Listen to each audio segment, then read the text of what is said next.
Buongiorno, sono Francesco Accomando, responsabile artistico dei progetti didattici di Teatro Club Udine. Lascio la parola per un saluto al presidente di Teatro Club Udine, Alessandra Pergolese.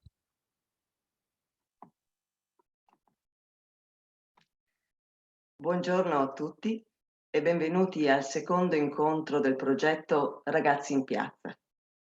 Nella conferenza di oggi si intrecciano la storia, la letteratura, il teatro, nella dimensione di un disorientamento che forse appartiene anche al nostro presente, nella speranza che le riflessioni di oggi possano rappresentare un'occasione di crescita e di ripensamento di certi modelli di vita nostri. Arrivederci al prossimo appuntamento e buon ascolto. Grazie Alessandra. Ragazzi in Piazza, questo è il nome di un progetto basato su una nuova sinergia tra Teatro Club Udine e le scuole superiori di secondo grado di Udine Provincia. 4 conferenze a supporto dell'attività svolta dagli insegnanti con i propri studenti in ambito curricolare. Spunti, stimoli di memoria sulla Grande Guerra e in particolare il primo dopoguerra, per comprendere da dove veniamo, chi siamo e decidere dove andiamo. Dopo le conferenze seguiranno attività di laboratorio, di ricerca e infine una giornata conclusiva nella quale gli studenti saranno protagonisti con le loro idee, le loro riflessioni, le loro voci, la loro creatività. Il progetto è realizzato con il sostegno della Regione Autonoma Friuli Venezia Giulia e la collaborazione con il Circolo Fotografico Friulano, l'Associazione On Art, la Biblioteca Civica Ioppi e Udine Rete Libri delle biblioteche scolastiche. Per questa seconda conferenza abbiamo con noi Gianni Cianchi, una lunga carriera come insegnante nei licei, oggi docente di Storia del Teatro all'Accademia Nico Pepe di Udine e presidente onorario di Teatro Club. Titolo della conferenza: Dall'uomo disorientato in Pirandello al disagio del reduce in Toller e Brecht. Una comunicazione di servizio, prima di cominciare? Al termine dell'intervento del relatore ci sarà un momento per alcune domande da parte di insegnanti e studenti. Le domande dovranno essere scritte in chat e verranno rilanciate a voce da Alessandra Spangaro della segreteria di Teatro Club al relatore. Potete scrivere le vostre domande già durante la conferenza. Grazie a tutti e la parola a Gianni Cianchi. Buongiorno a tutti. Io vi parlerò oggi di 3 autori di teatro: Luigi Pirandello, Ernst Toller e Bertolt Brecht. In effetti, trovare i modi per poter affiancare Toller a Brecht, l'operazione sarebbe facile. Invece ci sarebbe da pensare per quale motivo Pirandello viene inserito in questa specie di trilogia, questo trittico. In realtà, dovendo parlare del teatro del dopoguerra, del primo dopoguerra, dobbiamo osservare che per quanto riguarda l'Italia non ci sono autori che hanno affrontato in campo teatrale il problema del dopoguerra. Mentre invece, per ovvie ragioni anche dovute alla sconfitta dell'Austria e della Germania, in Germania si sviluppa un movimento culturale, letterario, artistico, che comprende un po' tutte le manifestazioni creative, che si chiama espressionismo, un movimento culturale e artistico che naturalmente valuta le conseguenze di quella che è stata una guerra catastrofica, disastrosa per la Germania. E in realtà, a ben guardare, ci sono però degli elementi che accomunano i 3 drammaturghi. Naturalmente è chiaro che non parlerò di 3 autori, troppo complessa sarebbe la discussione, la presentazione. Parlerò soprattutto di opere significative che esprimono al meglio, diciamo, il pensiero e anche la creatività di questi drammaturghi. Per quanto riguarda Pirandello, farò riferimento in modo particolare ai 6 personaggi in cerca d'autore. Per Toller parlerò di Inkemann e per Brecht di Tamburi nella notte. Vi dico subito che Pirandello non ha quasi mai parlato di politica e nemmeno di guerra. Ha scritto qualche novella in cui la guerra fa una comparsa abbastanza timida, per esempio Berecche e la guerra è una delle novelle, però la guerra è veramente un pretesto per raccontare tutt'altro. Cioè Pirandello non crede nella storia, non crede nella società così come è organizzata e quindi non affronta i problemi, quelli così, del contesto storico, politico e sociale, come faranno invece gli scrittori di teatro nella Germania del primo dopoguerra. Però effettivamente c'è qualcosa che accomuna questi tre. Un elemento fondamentale è appunto la presenza di caratteristiche espressionistiche. Se per esempio Toller è senza dubbio l'esponente più significativo dell'espressionismo tedesco, almeno in campo teatrale, Bertolt Brecht, che darà vita a una rivoluzione del teatro e quindi a un rinnovamento radicale delle tecniche drammaturgiche e interpretative, Bertolt Brecht parte come espressionista, però già con atteggiamento critico nei confronti dell'espressionismo e poi troverà la sua strada. E Pirandello invece aderisce, almeno per quanto è consentito ad una sensibilità italica, aderisce a certe suggestioni che senz'altro derivano dall'espressionismo. Il fatto stesso che la figura, il personaggio di Pirandello sia deformato da un riso grottesco, quello che lui chiama umoristico, già ci fa capire come il personaggio abbia un volto che rappresenta qualcosa di fortemente drammatico, ma al tempo stesso di inquietante. Infatti Pirandello scrisse nel saggio sull'umorismo che i suoi personaggi vengono smascherati. Infatti Maschere nude è il titolo della raccolta di tutta la produzione teatrale, tutti i drammi di Pirandello. Pirandello dice che vuole strappare la maschera delle convenzioni che coprono la spontaneità e distruggono la spontaneità dell'individuo. E l'individuo, messo così a nudo, si vergogna un po' perché è abituato ad essere quella figura artefatta che ha costruito perché gli altri si aspettano che lui sia una determinata cosa. Ebbene, questa maschera strappata ci fa vedere un volto che è a disagio, che è disorientato e che prova vergogna della propria stessa coscienza, della propria nudità. Ride perché si sente scoperto, ma il riso è agghiacciante. Pirandello dice che il riso dei suoi personaggi sembra il rumore che fanno le chiocciole quando vengono messe sul fuoco. Frigolano, par che ridano e invece muoiono. Ecco quindi che in Pirandello noi abbiamo la rappresentazione di un mondo che apparentemente fa ridere, ma è una risata che termina in una specie di ghigno. Infatti Pirandello nel saggio sull'umorismo spiegherà meglio, dettagliatamente, i meccanismi con cui la risata si trasforma in un lamento quasi, perché lascia il posto a un altro sentimento che è quello della pietà nei confronti della miseria degli uomini. Però direi che a parte l'espressionismo, un'altra cosa che accomuna questi tre testi di cui vi ho parlato, i 6 personaggi, Inkemann e i tamburi nella notte, un'altra cosa che li accomuna è il momento in cui vennero prodotti e rappresentati. Infatti, a partire dal 20, Pirandello, che aveva scritto anche romanzi, novelle, si dedica prevalentemente al teatro e i 6 personaggi in cerca d'autore vennero rappresentati il 9 maggio del 1921 al Teatro Valle di Roma, con la regia di Dario Nicodemi e con la compagnia di Dario Nicodemi, che era anche uno scrittore di teatro. E questa rappresentazione del 21, del maggio del 21, fu un fiasco solenne.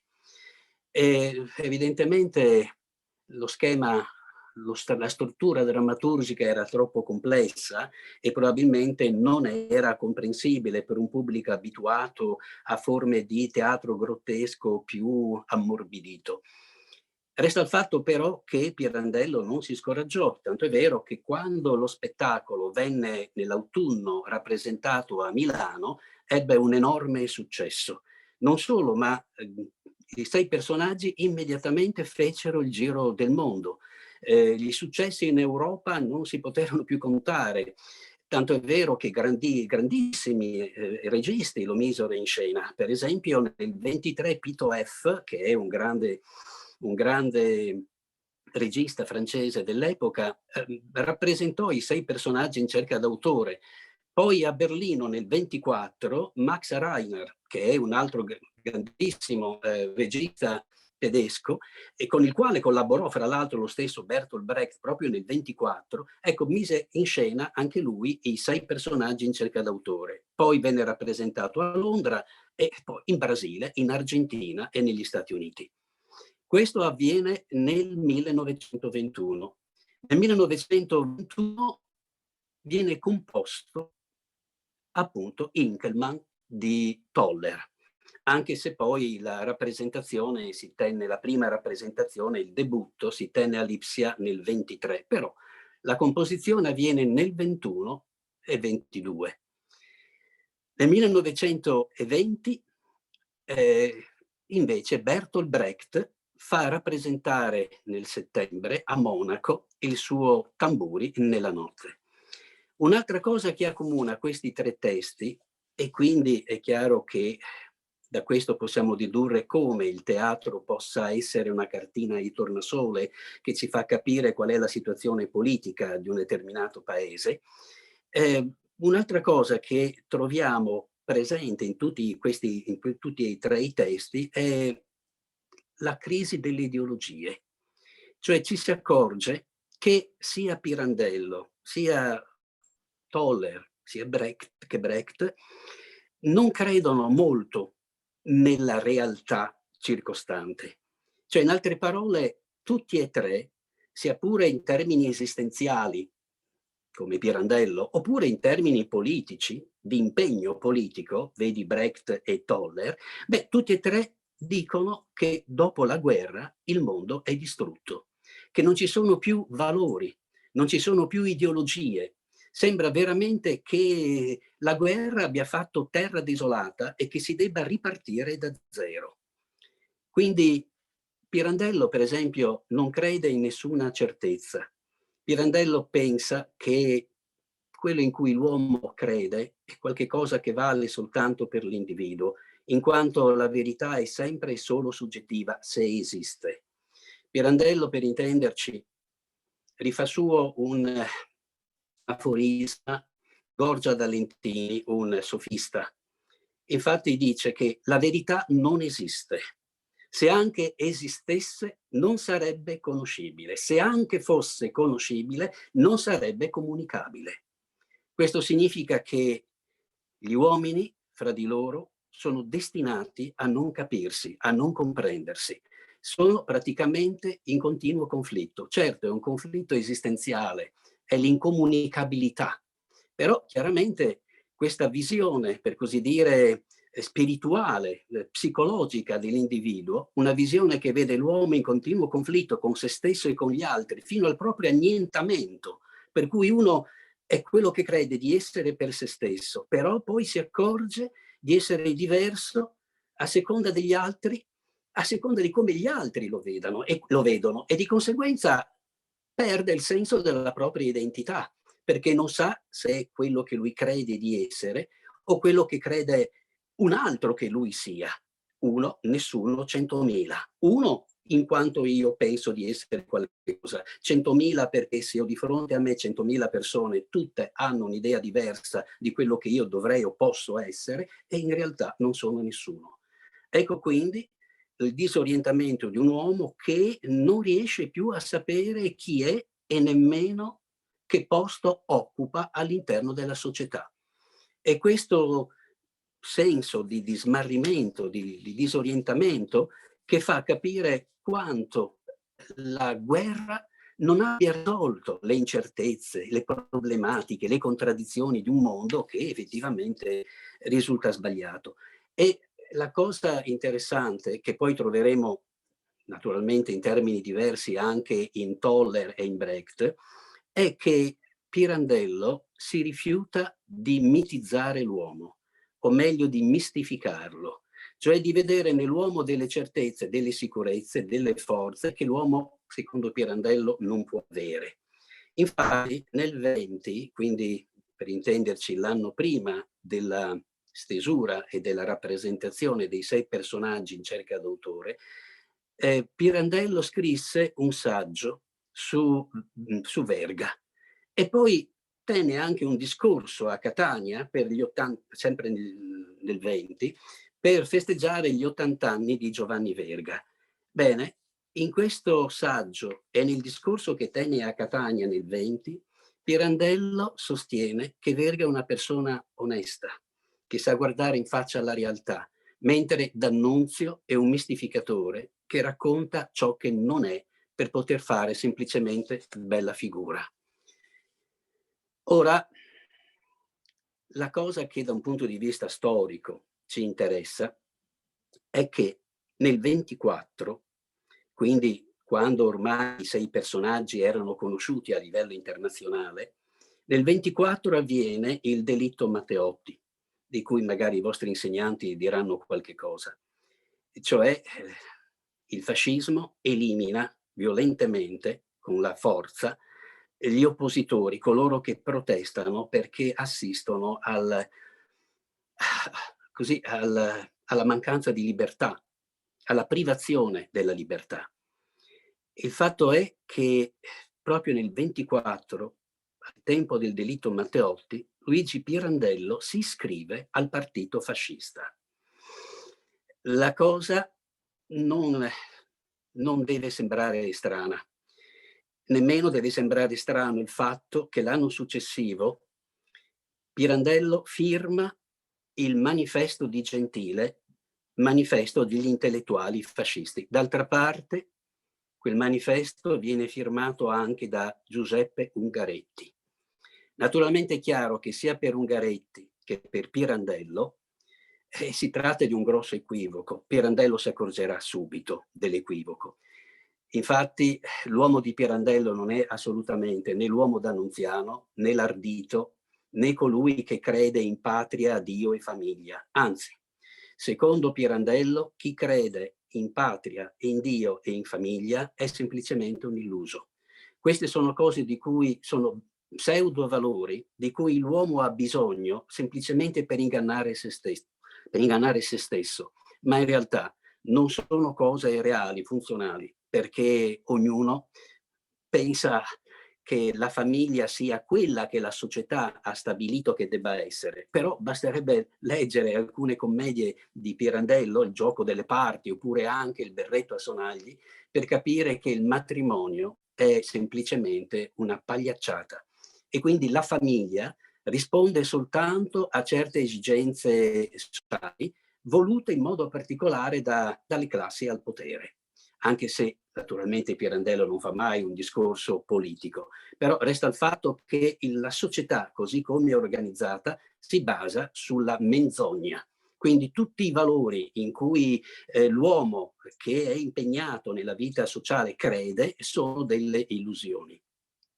Resta il fatto che effettivamente quando Pirandello venne in qualche modo riconosciuto come un grande scrittore e quando il suo intellettualismo, cerebralismo, il suo sofismo, per così dire, filosofico, cominciò ad essere accettato, ecco che ci furono dei critici che spiegarono meglio il pensiero di Pirandello, chiarendola lui stesso, l'autore stesso.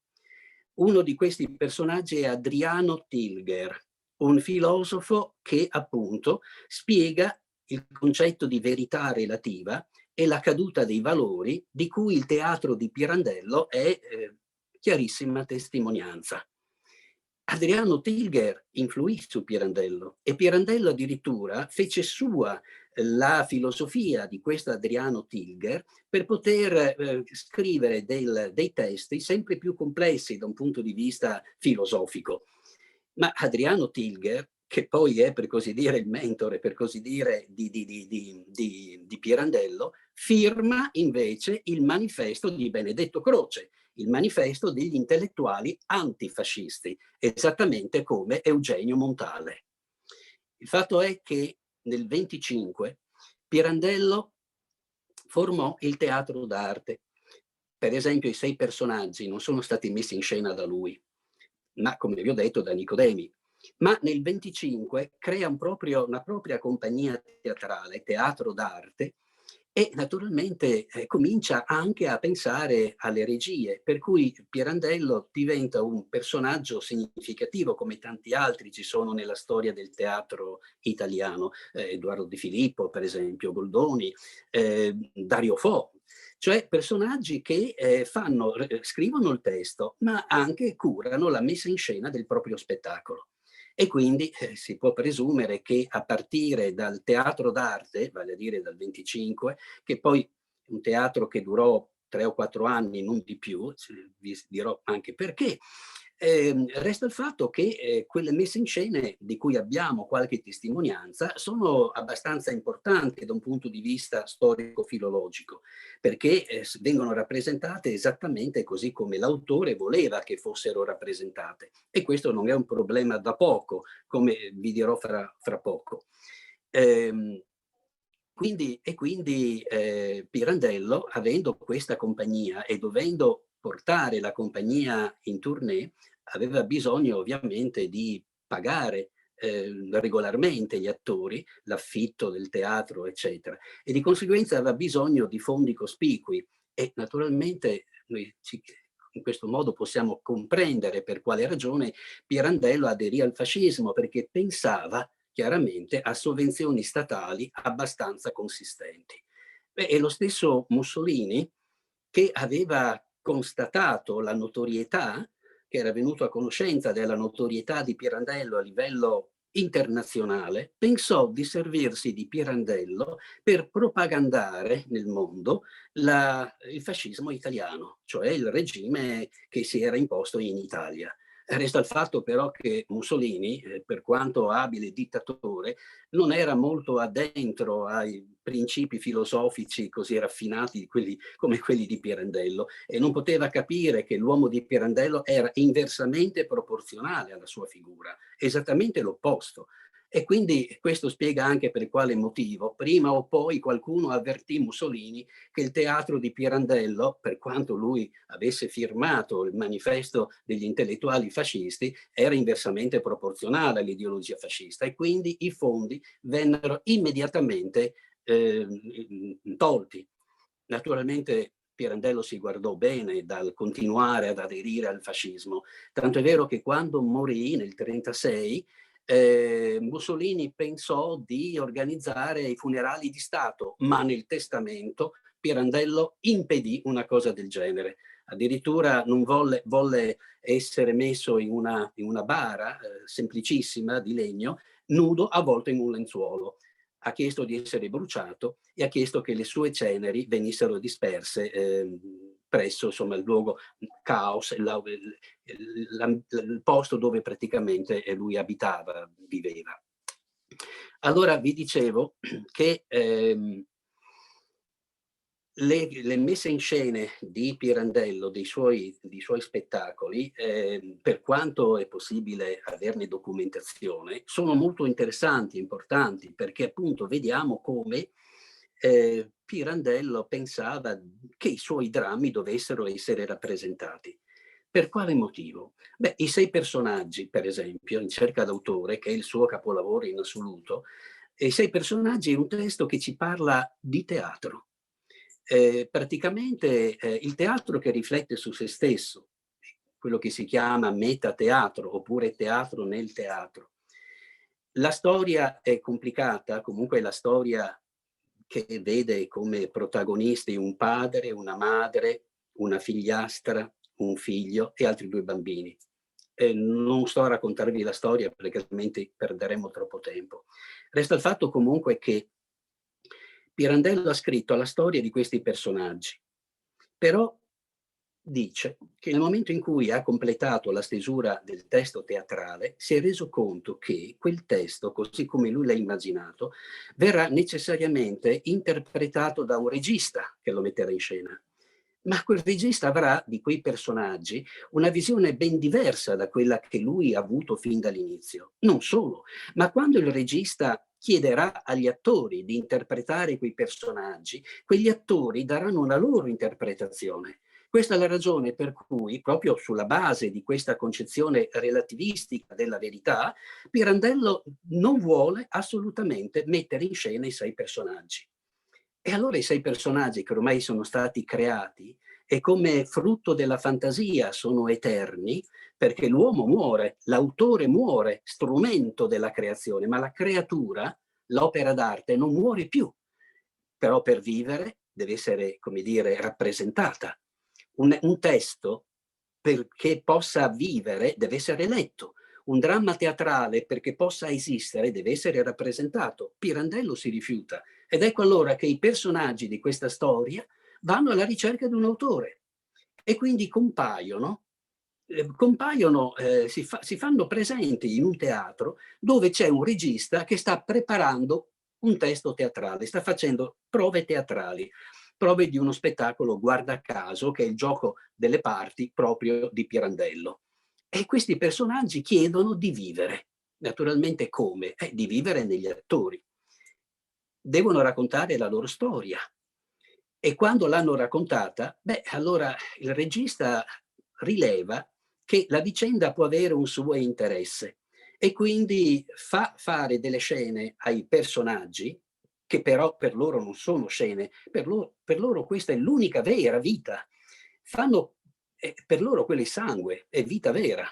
Quindi fanno la scena. Poi naturalmente il regista chiede ai suoi attori di rifarla quella scena. Però chiaramente i personaggi si mettono a ridere, solita risata, perché non si riconoscono. Dicono, ma io non sono quello lì, io non sono quella lì, dice la figliastra. Io non potevo stare così, con quell'atteggiamento, non sono io. Beh, certo, ridirà il regista, lei come lei non può essere qui, qui ci sarà un attore che la interpreta. Ah no, grazie tante, allora non se ne fa niente. Quindi è chiaro che in questo modo Pirandello ci vuole rappresentare la irrappresentabilità del teatro. Ora, è vero che può sembrare una contraddizione in termini, è come se dicessimo che Pirandello vuole comunicare l'impossibilità di comunicare e fa teatro comunque. E quindi è qualcosa che, come si vede, si mangia la coda. Certo che il messaggio rimane quello che il teatro, perlomeno così come viene concepito, è stato concepito nel corso di tanti secoli, di tanta tradizione drammaturgica, quel teatro non può più esistere. Pirandello quindi, proprio perché quell'uomo non c'è più, quell'uomo è andato perduto, quello che noi chiamiamo decadentismo, e che significa appunto la decadenza, la caduta dei valori tradizionali, il decadentismo ormai ha trovato la sua massima espressione nella guerra, la guerra che ha fatto piazza pulita di tutto. E quindi continuare a pensare che i valori siano quelli ricevuti, ereditati dalla vecchia generazione, oppure dalla generazione che ha fatto la guerra, giovane magari, ma sopravvissuta, bene, credere ancora che quei valori siano reali, possibili, questa è una grossa illusione.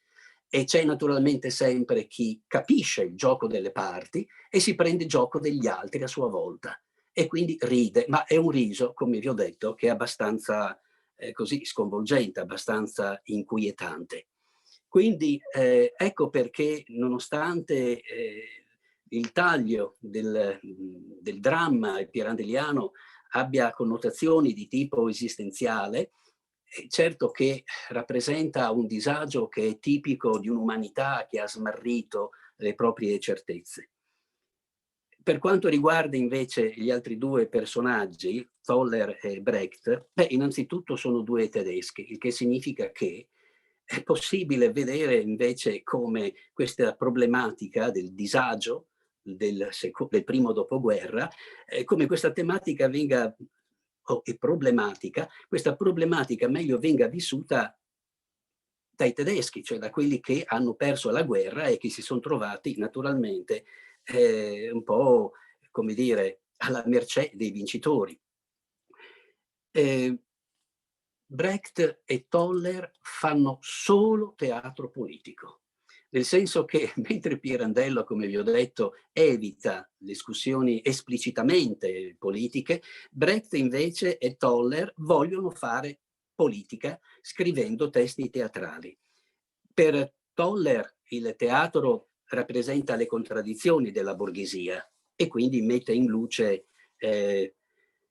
la genesi, diciamo, di quello che secondo la loro mentalità era appunto il capitalismo, e quindi un capitalismo votato prima o poi all'aggressività, alla competizione e quindi alla guerra. Bertolt Brecht è più maturo e forse più costruttivo, naturalmente all'interno della sua ideologia, e concepisce il teatro come uno strumento con il quale far riflettere il pubblico. E se il pubblico deve riflettere, non deve immedesimarsi nella scena. La scena non deve essere illusionistica, realistica, perché altrimenti si condividono le emozioni del personaggio e non si riflette. L'atteggiamento, cioè, è emotivo e non razionale, perché il teatro non deve rappresentare il mondo così com'è e metterne in rilievo così le sollecitazioni che possono spingere alla risata o al pianto. Il teatro deve essere una rappresentazione di un mondo che può e che deve essere cambiato, ma deve essere cambiato appunto soltanto se uno non si lascia irretire, affascinare dall'illusione teatrale, ma lo giudica dall'esterno. Questa è la ragione per cui il teatro di Brecht è il cosiddetto teatro epico o dell'estraniamento, il che significa che l'attore non deve assolutamente immedesimarsi nella parte, ma deve in qualche modo indicarlo, rappresentarlo, così come quando si assiste ad un incidente automobilistico e c'è un testimone che racconta quello che è successo, ma che non è stato lui protagonista dell'incidente, è soltanto un testimone. Ecco, così l'attore dovrebbe parlare della propria storia come se fosse estraneo. Per esempio, durante le prove, Brecht, per aiutare questo processo di estraniamento, diceva che gli attori, chiedeva agli attori di parlare in terza persona, cioè non essere o non essere, questo è il problema. L'attore faceva le prove dicendo: a questo punto Amleto diceva che essere o non essere era il problema. Cioè, questo per impedire la immedesimazione, quindi un procedimento del tutto contrapposto a quello che è appunto il sistema cosiddetto Stanislavski, che prevede invece l'immedesimazione nel personaggio. E resta il fatto però che in Tamburi nella notte Bertolt Brecht non segue esattamente ancora questo teatro dell'estraniamento, teatro epico. Questo inizierà soltanto qualche anno dopo, verso il 24 o il 25, con Un uomo è un uomo. Ma quando fa Tamburi nella notte è ancora in fase di evoluzione. Il fatto è che sia Toller che Brecht, come vi ho detto, ci rappresentano benissimo qual è la condizione della Germania nel primo dopoguerra. Il 18, naturalmente il 1918, l'anno in cui la guerra termina, è un anno di grandi ribellioni, di grandi proteste, perché sia naturalmente in Italia, ma soprattutto in Germania, dove si è pagato lo scotto di una guerra perduta, lì ci sono state molte forme di ribellione del primo dopoguerra. Tanto è vero che il Guglielmo II, il Kaiser, dovette dimettersi e si dovette pensare a formare una costituente, cioè un'assemblea, per votare la nuova, elaborare e quindi votare la nuova Costituzione e il nuovo assetto di quella che sarebbe diventata da lì a poco la Repubblica, sarà la Repubblica di Weimar.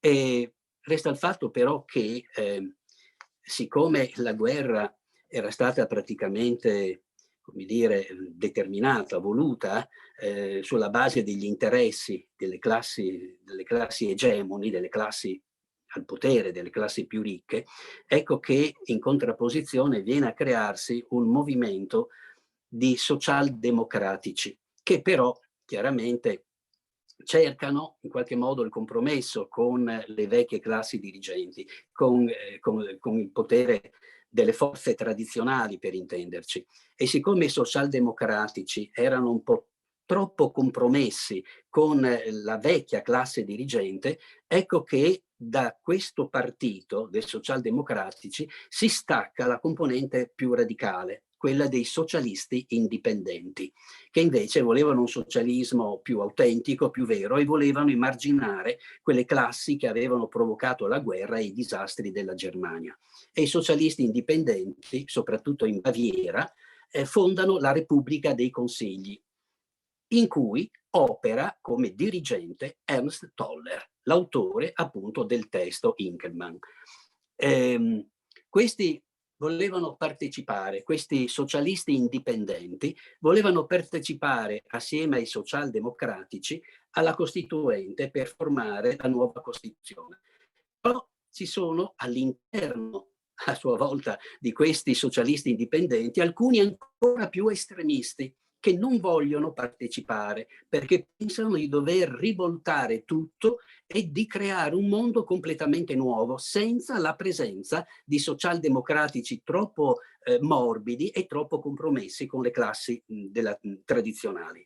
E si crea un partito estremista che si chiama Spartacus, sono gli spartachisti, che vengono organizzati in un primo momento da Rosa Luxemburg e da Liebknecht, Carlo Liebknecht, i quali però daranno vita al movimento spartachista, ma verranno assassinati proprio dietro ordine dei socialdemocratici, che si serviranno dei cosiddetti corpi franchi, che equivalgono praticamente alle nostre squadracce nere di fascisti. Per cui effettivamente la diffidenza nei confronti di questi socialdemocratici da parte dei socialisti indipendenti e da parte degli spartachisti era effettivamente in qualche modo giustificato.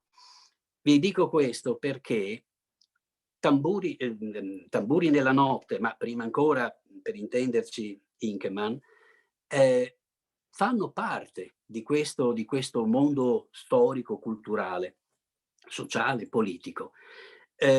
Infatti, quando c'è la repressione nei confronti dei socialisti indipendenti, che avevano un loro leader, chiaramente vengono in qualche modo, come dire, boicottati dalle forze dell'ordine e vengono addirittura massacrati. Infatti il leader del Eisler, mi pare che si chiamasse, il leader di questo movimento viene assassinato, e siccome Ernst Toller, l'autore di Inkelmann, del testo teatrale di cui dobbiamo parlare, era un componente della classe politica che dirigeva quel partito, venne messo in prigione, in carcere, e rimase in carcere per 5 anni. Ed è in carcere come appunto socialista che scrive Inkemann, e quando esce lo fa rappresentare. Quindi Inkemann è espressione di questo mondo che sempre più si sta dirigendo verso appunto la reazione. Inkemann racconta la storia di un reduce. La storia è abbastanza semplice, nel senso che questo Eugenio Inkemann si è sposato giovanissimo, 20 anni, e poi è partito per la guerra, la prima guerra mondiale, però lo mandano in Africa. Ed è lì che per una fucilata viene colpito al sesso e perde il sesso.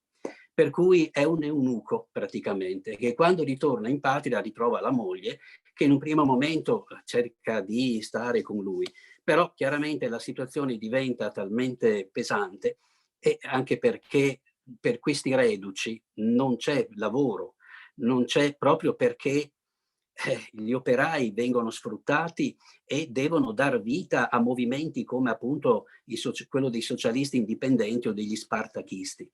Però chiaramente i socialdemocratici, che si alleano in maniera sempre più stretta con le classi dirigenti tradizionali, quelle conservatrici, quelle reazionarie, gli operai come o i reduci non trovano assolutamente una sistemazione adeguata all'interno del mondo lavorativo del dopoguerra, del primo dopoguerra.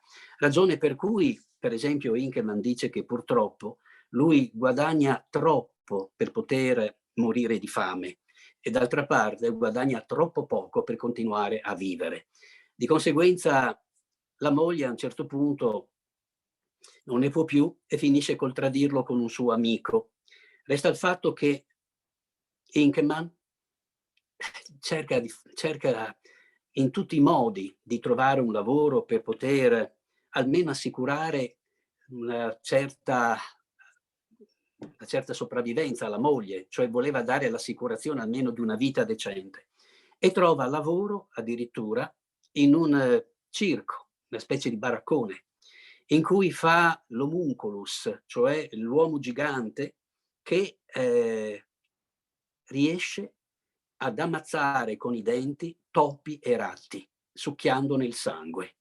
Ora, questo Inkelman è una persona buona, pacifica, che addirittura è in grado di litigare furiosamente con la suocera, perché la suocera ha letto sul giornale che gli uccellini in gabbia, se vengono accecati, cantano meglio. E quindi questa donna ha preso un ferro rovente e ha accecato il cardellino, il fringuello che aveva nella gabbia. E Inkelman rimane allibito, cioè praticamente si identifica con questo uccellino che ormai è menomato, come lui è ritornato menomato dal fronte, e ha talmente pietà che pensa che per l'uccellino sia meglio morire, per cui lo prende e lo uccide. Ma è chiaro che questo è un gesto simbolico.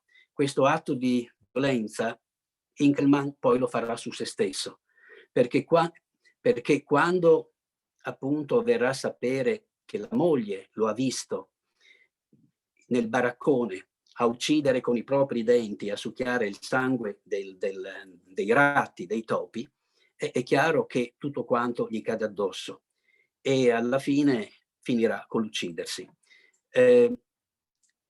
Inkelman è in qualche modo una specie di alter ego di Toller, nel senso che anche lui si sente frustrato e impotente in qualche modo in quanto ridotto così in cattività, rinchiuso in carcere.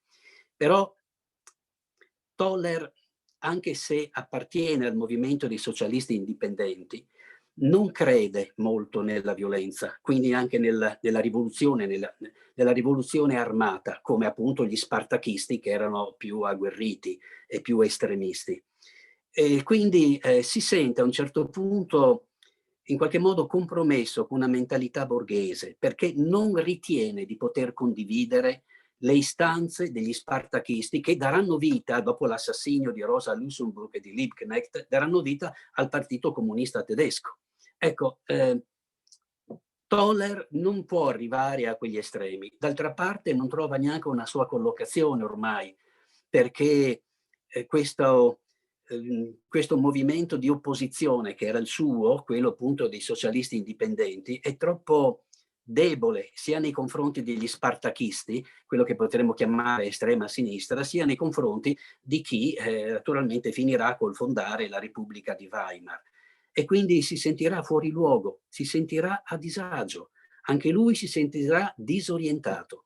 Ragione per cui, uscito dal carcere, dopo aver girato in diversi luoghi, finirà a New York, dove si ucciderà anche lui nella stanza di un albergo.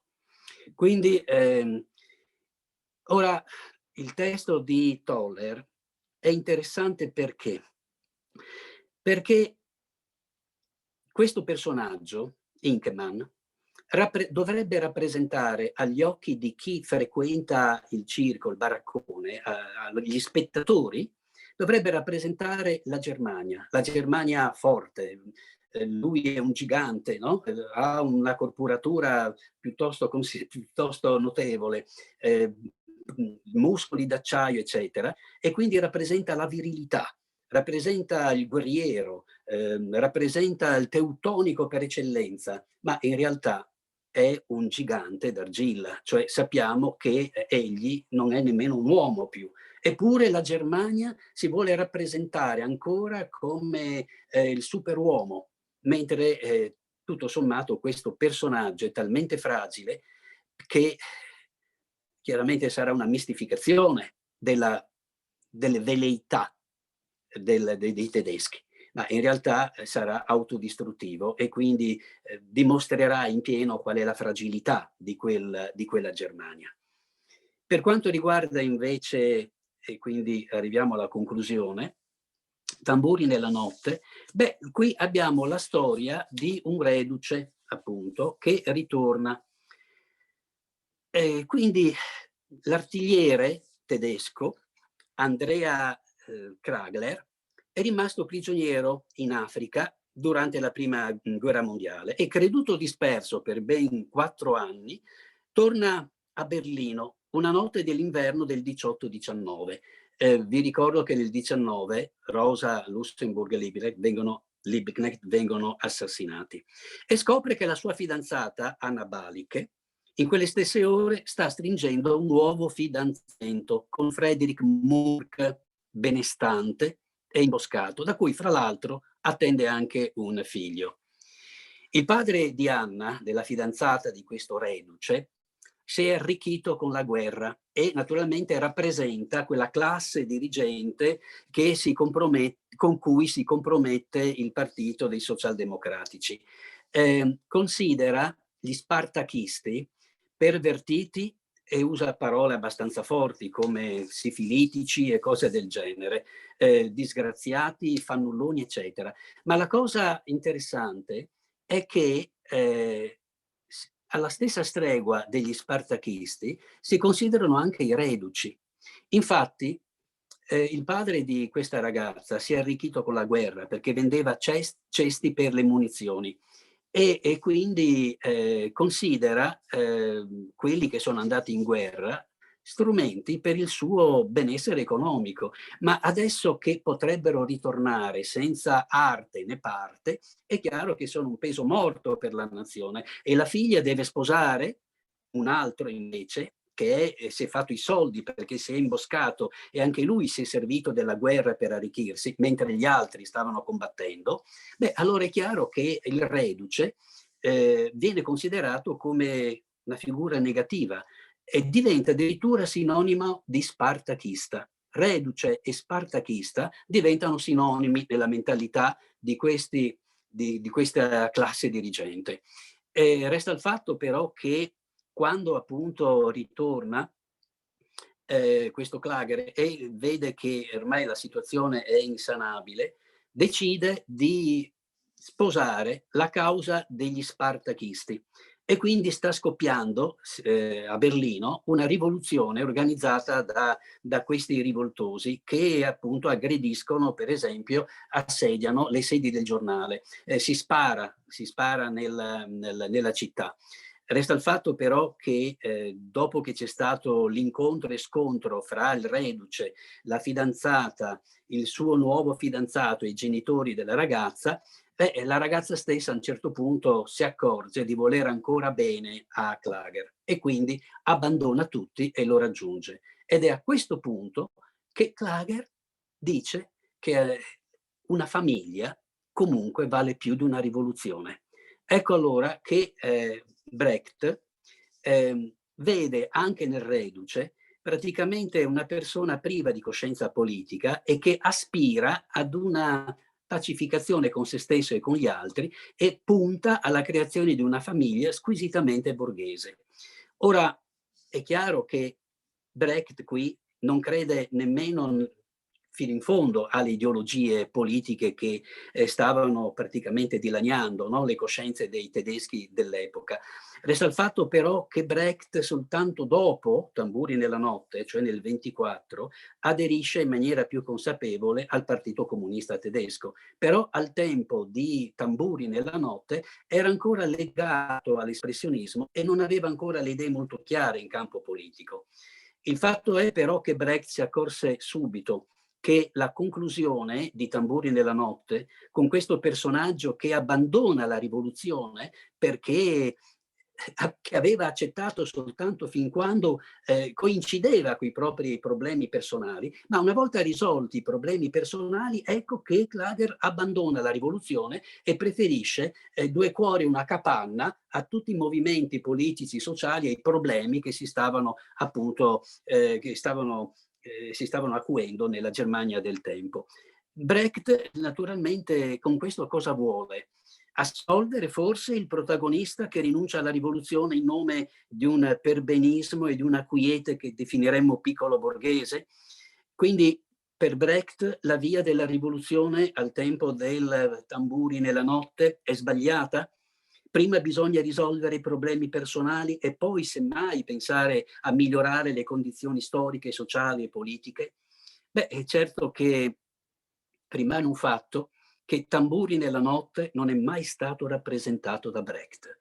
Brecht probabilmente sapeva che aveva fatto un passo falso e che probabilmente non era quella la soluzione che avrebbe dovuto dare alla storia di Tamburi nella notte. Non l'ha mai rappresentato lui lo spettacolo, perché intanto erano ostili nei confronti della sua regia. Era apprezzato come drammaturgo, ma non come regista. Poi sarà invece quel grande regista che farà la rivoluzione del teatro epico, come vi ho detto, no? Ma anche Brecht cominciò a criticare il suo dramma. E quindi forse non lo volle neanche riconoscere a un certo punto, perché forse il regista, quello che l'ha messo in scena per la prima volta, aveva dato del personaggio un'impronta positiva, cosa che invece per Brecht non era possibile. Beh, insomma, per concludere, diciamo che il dopoguerra sta preparando l'avvento delle dittature fascista e nazista, che si autodefiniranno rivoluzionarie, ma che in breve tempo mostreranno il loro vero volto.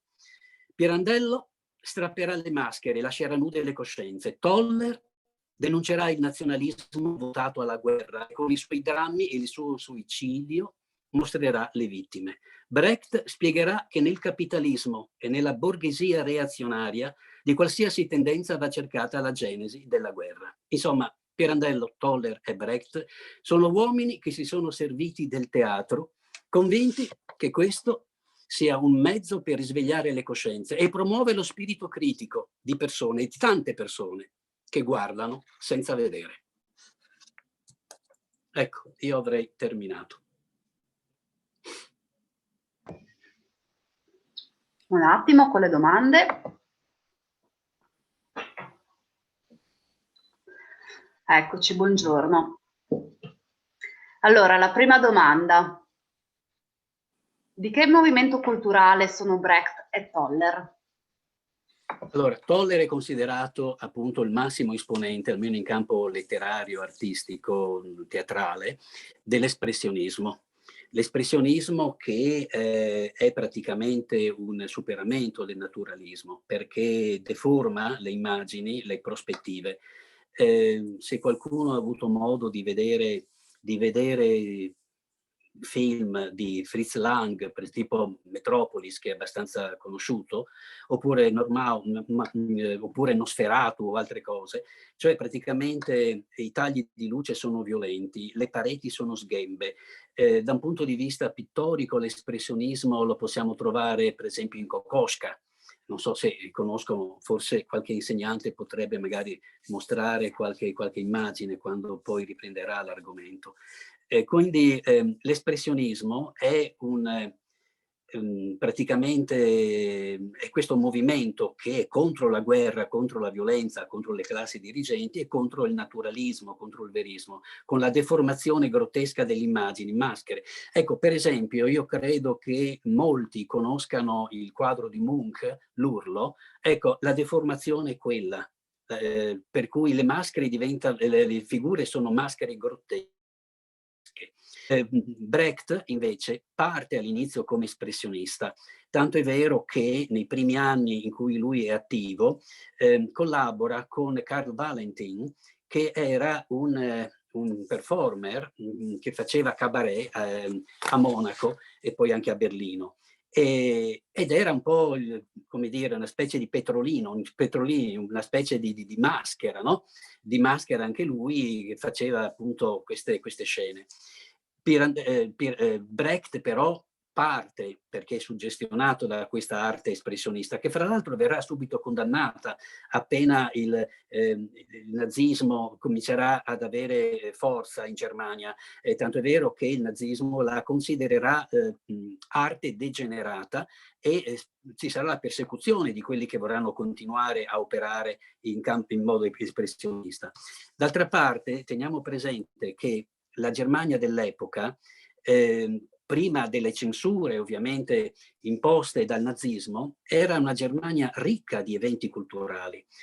La Germania, per intenderci, della Bauhaus, quindi di Gropius, di Piscator, di Paul Klee, di tanti altri, appunto di Brecht, di Toller.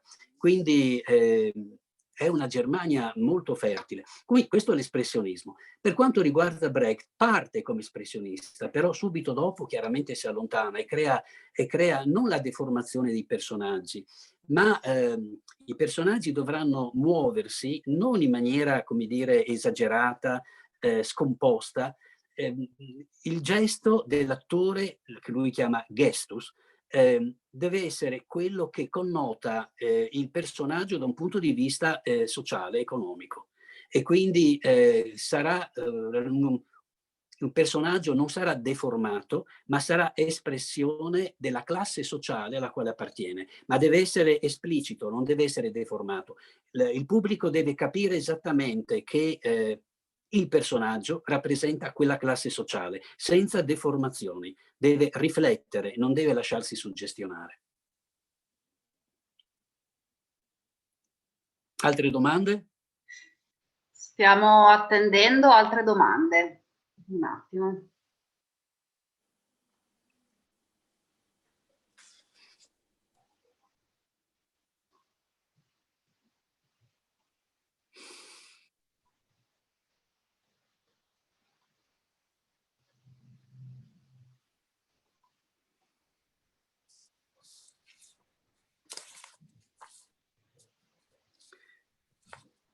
Beh, probabilmente sì, sono autori questi per cui insomma anche l'insegnante, per quanto riguarda Pirandello, probabilmente sì, l'insegnante farà un discorso anche molto più articolato. D'altra parte sì, io dovevo affrontare un argomento specifico, che era quello del disagio. Però se qualcuno ha delle curiosità. È arrivata una seconda domanda, anzi due, le faccio direttamente. Qual è la loro relazione con l'Europa? In che rapporto stanno gli espressionisti con la filosofia tedesca dell'Ottocento, in particolare Nietzsche? Okay. Allora, dunque, qualcosa di Nietzsche c'è evidentemente, no? Nietzsche è stato naturalmente, come dire, strumentalizzato da varie da varie componenti ideologiche e politiche. Infatti Nietzsche per un certo periodo è stato, per così dire, il filosofo che sembrava giustificare il nazismo. Altri invece in Nietzsche vedevano l'anarchico per eccellenza. Il fatto è che Nietzsche si pone anche lui contro tutte le tradizioni, vorrebbe che il mondo ripartisse da zero, vorrebbe che questo mondo sbagliato scomparisse. La frase che potrebbe in qualche modo riassumere il tutto è Dio è morto, no? Questa è una frase di Nietzsche. Il fatto è che Nietzsche considerava, rilevava nell'uomo sostanzialmente due componenti. una componente costruttiva e una componente distruttiva. Ora, la componente positiva la chiama spirito apollineo, la componente distruttiva spirito dionisiaco.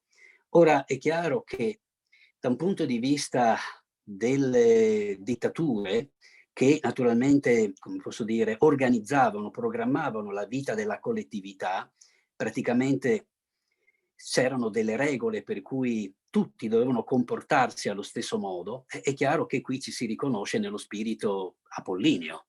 Mentre invece tutti quelli che protestavano, che volevano un cambiamento radicale, che volevano ripartire da zero, allora è chiaro, si riconoscevano in quello che Nietzsche chiamava spirito dionisiaco. D'altra parte c'era naturalmente nei confronti di Nietzsche una grossa ambiguità, a parte il fatto che Nietzsche venne interpretato sulla base di una, come posso dire, di un ritocco dei suoi scritti per opera della sorella, se ricordo bene, quindi non era nemmeno letto nella forma sua autentica originale. Certo che comunque sia anche le dittature, proviamo a pensare anche al fascismo italiano, si presentavano come rivoluzionarie e quindi in nome di un radicale cambiamento e in nome della cancellazione di un passato ritenuto appunto inerme, inutile e così via. E quindi è chiaro che Nietzsche si presta, però ripeto, sono tutte interpretazioni fatte ad uso e consumo di chi naturalmente voleva servirsene per i propri interessi. Questo per quanto riguarda Nietzsche. L'altra domanda qual era? La relazione con l'Europa. La relazione con l'Europa. Qui la relazione degli autori, diciamo che Pirandello subito è stato riconosciuto come grande drammaturgo, tanto è vero che il teatro italiano non ha mai avuto grandi autori. Noi chiaramente studiamo anche Alfieri, Foscolo e tanti altri, voglio dire, l'Ariosto che ha scritto commedie, no? Anche, non soltanto l'Orlando Furioso. Resta il fatto però che a livello internazionale gli autori che naturalmente sono conosciuti sono pochissimi, si possono contare sulle dita di una mano. E quindi a livello europeo si poteva rappresentare la Mandragola, per esempio, che era interessante in quanto Machiavelli è un personaggio a livelli di notorietà internazionale, conosciuto in tutto il mondo, e poi bisogna aspettare Goldoni, che è ancora rappresentato. E per quanto riguarda la tragedia, l'Alfieri non di sicuro, e nemmeno il Manzoni con la Delchi, il Conte di Carmagnola, appunto Pirandello. Ecco, sono questi gli autori che fino alla seconda guerra mondiale erano riconosciuti in tutta Europa, ma nel mondo intero direi.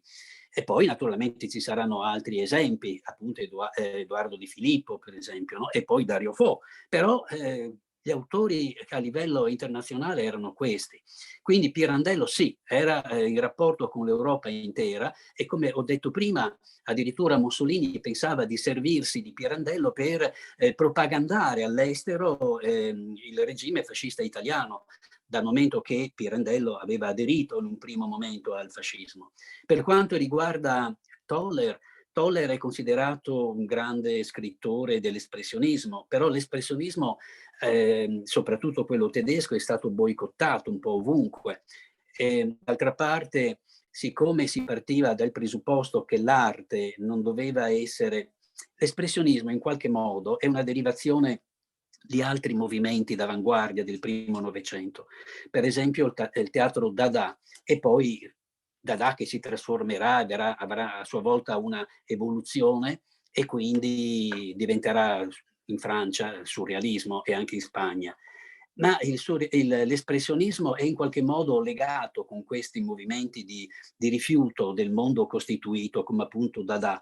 Dada diceva che l'arte, per esempio, è escremento, e quindi le grandi serate Dada si facevano in questo modo, soprattutto al Cabaret Voltaire di Zurigo, si facevano le opere d'arte, per esempio facevano pitture, quadri, però poi alla fine della serata la bruciavano, perché l'arte è borghese. Di conseguenza l'espressionismo, che si realizza in questa deformazione delle forme, delle immagini, voleva proprio dimostrare che l'arte non è nulla che è in sé negativa, per questo la chiamano arte degenerata, è espressione appunto della inefficacia, della debolezza dell'uomo. Per cui c'è stato naturalmente un momento in cui in tutta Europa l'espressionismo ha creato interesse, però ha avuto una vita breve tutto sommato, ma non soltanto perché la Germania nazista l'ha censurata come arte degenerata.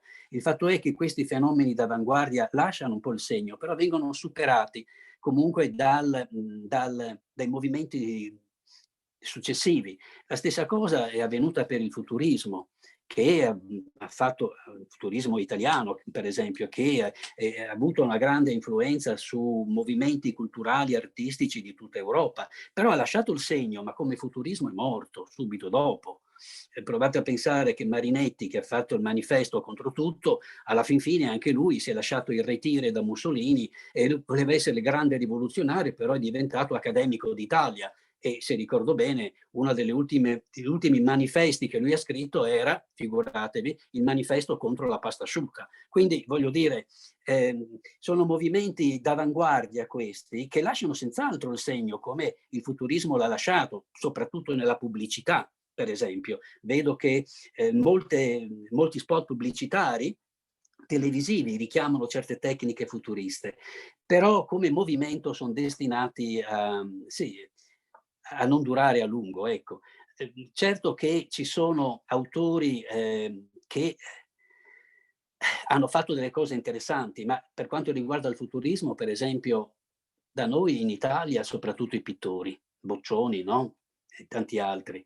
Però a livello letterario e teatrale, il futurismo migliore d'Europa è stato quello russo, in modo particolare con Yesenin e Majakovsky. Ma in Italia grandi opere futuriste in letteratura o in teatro? No, assolutamente no. Ma proviamo a pensare, il teatro doveva essere sintetico per i futuristi e per esempio tutto Shakespeare in 5 minuti, ecco questo era il teatro. Oppure un testo teatrale del futurismo era non passa un cane, si apre il sipario, si vede un cane che attraversa il palcoscenico, chiuso il sipario e la gente deve tornare a casa. Sì, è chiaro che sono cose così che fanno effetto, però non possono essere ripetute all'infinito.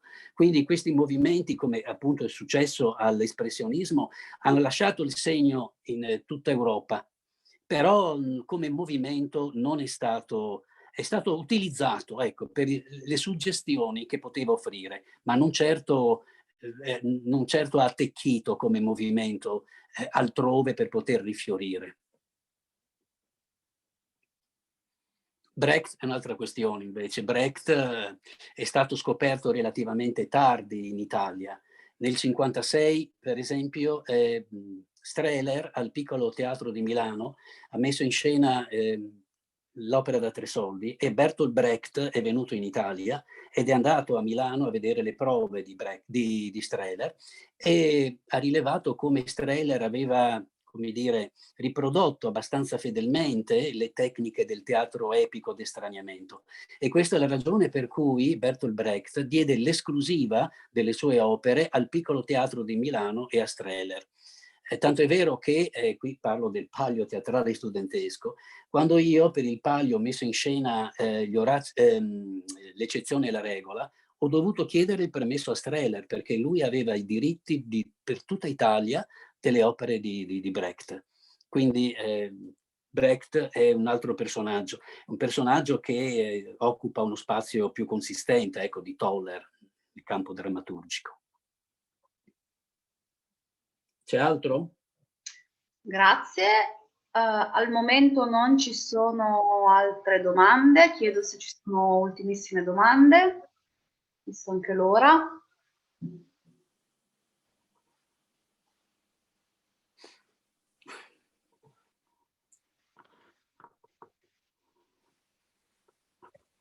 Vabbè, allora chiudo. Direi che il tempo è scaduto.